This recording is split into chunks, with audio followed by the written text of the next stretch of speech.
দেখতে দেখতে বর্ষাকাল কিন্তু চলে আসলো, আর বর্ষাকাল মানেই কিন্তু গরম গরম খিচুড়ি। তাই আর কোনো কথা না বাড়িয়ে চলুন দেখে নিই আজকের এই পাতলা বা ল্যাটকা খিচুড়ির রেসিপি। এর জন্য আমি নিয়ে নিয়েছি 1 বাটি পরিমাণে গোবিন্দভোগ চাল আর হাফ বাটি পরিমাণে মুসুর ডাল। যে বাটিতে চালটা পরিমাপ করে নিয়েছিলাম সেই বাটির থেকেই কিন্তু হাফ বাটি ডাল পরিমাপ করে নিয়েছি। এবার দুটো ভালো করে মিশিয়ে নিচ্ছি। মিশিয়ে নিয়ে ভালো করে ধুয়ে জলটা ঝরিয়ে রাখতে হবে। আর গোবিন্দভোগ চালের খিচুড়ির কিন্তু স্বাদই হয় আলাদা। এবার কড়াইতে সাদা তেল গরম করে গরম মশলা আর শুকনো লঙ্কা ফোড়ন দিয়ে দিচ্ছি পেঁয়াজ কুচি। এবার পেঁয়াজ কুচিটাকে বেশ একটু ভালো করে ভেজে নেব, একটু নরম হয়ে আসার জন্য পেঁয়াজটাকে ভাজতে থাকবো। ভাজতে ভাজতেই দিয়ে দেবো এতে আদার কিমা আর রসুনের কিমা। আমি এখানে কিমা করে দিচ্ছি। এই ধরনের খিচুড়িতে বাটার থেকে আদা রসুন কিমা করে দিলে কিন্তু বেশি টেস্টি হয়। এবার দিয়ে দিলাম টমেটো কুচি খানিকটা। এখানে একটা ছোট সাইজের টমেটো কুচিয়ে দিয়ে দিয়েছি, আর তার সাথে বেশ কয়েকটা কাঁচা লঙ্কা চিড়ে দিয়ে দিয়েছি। এবার দিয়ে দিচ্ছি হলুদ গুঁড়ো 2 টিস্পুন পরিমাণে। এবার দিয়ে দিচ্ছি রোস্টেড ধনে গুঁড়ো আর জিরে গুঁড়ো 1 টিস্পুন করে, আর তার সাথে দিয়ে দিচ্ছি পরিমাণ মতো নুন। এবার সবটা ভালো করে মিশিয়ে নেব। সবটা ভালো করে ভাজা ভাজা করে নিয়ে গ্যাসের ফ্লেমটা কিন্তু লোতে করে দিতে হবে যাতে লেগে না ধরে, সেদিকে লক্ষ্য রেখে।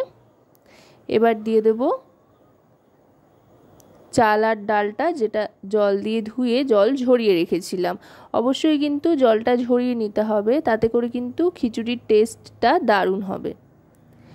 এবার খিচুড়ির জন্য চাল ডালটা দিয়ে দিচ্ছি। চাল ডালটা দিয়ে এবার ভালো করে ভাজা ভাজা করে নেব। এই গোটা কাজটা কিন্তু চাল ডাল দেওয়ার আগে থেকে চাল ডাল দিয়ে চাল ডাল ভাজার কাজটা অবশ্যই কিন্তু লো ফ্লেমে রেখে করতে হবে যাতে লেগে না ধরে। এখন কিন্তু একেবারেই শুকনো শুকনো রয়েছে, যেহেতু ভালো করে একটু ভাজা ভাজা করে নিচ্ছি, আর মশলাগুলোও যাতে ভালো করে মিশে যায় চাল ডালের সাথে। এবার গরম জলে দিয়ে দেব সবটা সেদ্ধর জন্য। জলটা আগেই ফোটানোর জন্য বসিয়ে দিয়েছিলাম, আর যেহেতু পাতলা খিচুড়ি বানাচ্ছি বা ল্যাটকা খিচুড়ি বানাচ্ছি সেই জন্য কিন্তু এখানে জলের পরিমাপের কোনো ব্যাপার নেই। আপনারা ইচ্ছে মতো জল নিয়ে নিতে পারেন। নিয়ে তারপরে জলটা গরম হয়ে উঠলে বা ফুটে উঠলে চাল ডালটা দিয়ে চাল ডালটাকে ফুটিয়ে নিতে হবে ভালো করে মশলা সহ। এবার এটা কিন্তু মোটামুটি 15 থেকে 20 মিনিট ফুটতে দিতে হবে, যতক্ষণ পর্যন্ত না চাল ডালটা সেদ্ধ হয়ে আসছে। চাল ডাল হাফ সেদ্ধ হয়ে আসলে আরও খানিকটা টমেটো ওপর থেকে দিয়ে দিলাম, এতে করে সুন্দর একটা টেক্সচার আসবে, রঙটাও সুন্দর হবে। এবার দিয়ে দিচ্ছি চিনি। চাল ডাল সেদ্ধ হওয়ার পরেই কিন্তু চিনিটা দিতে হবে, তা না হলে কিন্তু চাল ডাল ঠিকভাবে সেদ্ধ হবে না। সেদ্ধ হওয়ার আগে চিনি দিয়ে দিলে মোটামুটি বড় চামচের 2 চামচ চিনি দিয়ে দিয়েছি। তারপর দিয়ে দিচ্ছি গাওয়া ঘি। ঘিটা অপশানাল, দিলে স্বাদ বাড়বে, আর আপনারা যদি না চান তো নাও দিতে পারেন। তবে ঘিয়ের গন্ধ কিন্তু যে কোনো খিচুড়িরই স্বাদ গন্ধ দুটোই অনেক গুণ বাড়িয়ে দেয়। ঘিটা দিয়ে আরও আরেকবার ভালো করে মিশিয়ে নেব। আশা করব রেসিপিটি আপনাদের ভালো লাগবে। ভালো লাগলে অবশ্যই রান্নাবাটি চ্যানেলটিকে সাবস্ক্রাইব করে লাইক শেয়ার কমেন্টের মাধ্যমে আমাদের পাশে থাকবেন, আর পাশে থাকা বেল আইকনটি অন করে দেবেন সবার আগে সমস্ত রকম নতুন রান্নার নোটিফিকেশান পাওয়ার জন্য। এবার গ্যাসটা অফ করে দিয়ে মোটামুটি 5 মিনিটের জন্য ঢাকনা চাপা দিয়ে রেখে দেবো। 5 মিনিট বাদে ঢাকনাটা সরিয়ে নিচ্ছি। দেখুন খিচুড়ি কিন্তু একেবারে গরম গরম তৈরি খাওয়ার জন্য। এই বর্ষার দুপুরে এরকম যদি খিচুড়ি থাকে তার সাথে আর কি চাই বলুন, শুধু একটা ডিমের অমলেট হলেই হয়, আর কিচ্ছুর দরকার পড়ে না।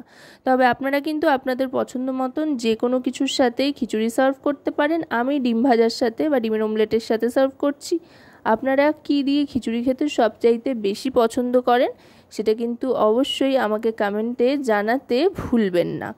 তবে আজকের মতো এ পর্যন্তই। আবার খুব শিগগিরই চলে আসব নতুন আরেকটি ভিডিওর সাথে। ততক্ষণ পর্যন্ত সকলে ভালো থাকুন, সুস্থ থাকুন, আর রান্নাবাটির সাথে থাকুন।